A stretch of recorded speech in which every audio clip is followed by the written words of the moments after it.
राज्य स्तरीय किसान समृद्धि मेला का उद्घाटन कृषि मंत्री रविंद्र चौबे ने किया।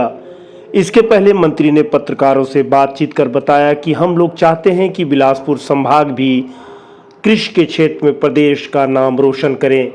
सवाल जवाब के दौरान कृषि मंत्री ने कहा कि जल संसाधन विभाग में भ्रष्टाचार या किसी प्रकार की शिकायत मिलती है तो कार्रवाई करेंगे। चुनाव के समय ही खैरागढ़ को जिला बनाने की याद आई। क्या चुनाव जीतने के लिए जनता के सामने चारा डाला गया है? रविंद्र चौबे ने उल्टा सवाल दाग दिया कि बताएं, छत्तीसगढ़ राज्य बनाने के पहले अटल बिहारी वाजपेयी ने जनता से जो कहा फिर वह क्या था? रविंद्र चौबे ने किसानों से मोदी टैक्स वसूले जाने का आरोप भी लगाया।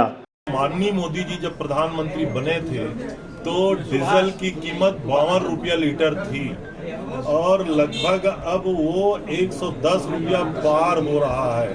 तो प्रति एकड़ जो मोदी टैक्स है डीजल में किसानों की जो लागत है उसमें लगभग 3,500 रुपया अतिरिक्त खर्च 1 एकड़ पीछे किसानों को करना पड़ रहा है। इसका मतलब है कि महंगाई का जवाबदार केवल और केवल मोदी सरकार है। मुंगेली से एक जल संसाधन विभाग की शिकायत है कि बिना काम किए 20 वर्क किए करोड़ों रुपए का आहरण कर लिया गया। अभी शिकायत मिली नहीं है, शिकायत होगा किसी के खिलाफ भी कार्रवाई कर देंगे। मंत्री जी 2 साल पहले फर्जी जाति प्रमाण पत्र के आधार पर जो लोग नौकरी कर रहे हैं उनके खिलाफ कार्रवाई करने की बात हुई थी।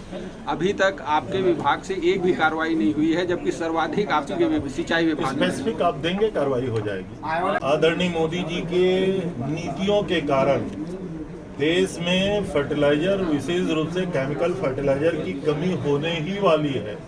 रॉक फॉस्फेट और अमोनियम नाइट्रेट जो विदेशों से आता है लगभग उसका आयात बंद है। भारतीय जनता पार्टी के शासनकाल में हम 52 लाख मीट्रिक टन धान खरीदते थे। इस साल हमने दुगना 98 लाख मीट्रिक टन धान खरीदी है। इसका मतलब उत्पादन डबल हो रहा है, रकबा भी बढ़ रहा है, खाद की जरूरत भी बढ़ रही है। लेकिन आने वाले समय में केमिकल फर्टिलाइजर का संकट हो सकता है। क्या कंपोस्ट खाद की कमी है? क्योंकि आपकी योजना भी चल रही है कि कंपोस्ट खाद का निर्माण कर रहे हैं। पूरे हिंदुस्तान में छत्तीसगढ़ में जितना वर्मी कंपोस्ट हम तैयार कर रहे हैं कोई नहीं कर रहे हैं। नंबर 1, हमारी इस योजना को झारखंड सरकार ने लागू कर दिया है। राजस्थान और गुजरात सरकार के मुख्यमंत्री तक यहाँ देखने आ गए थे।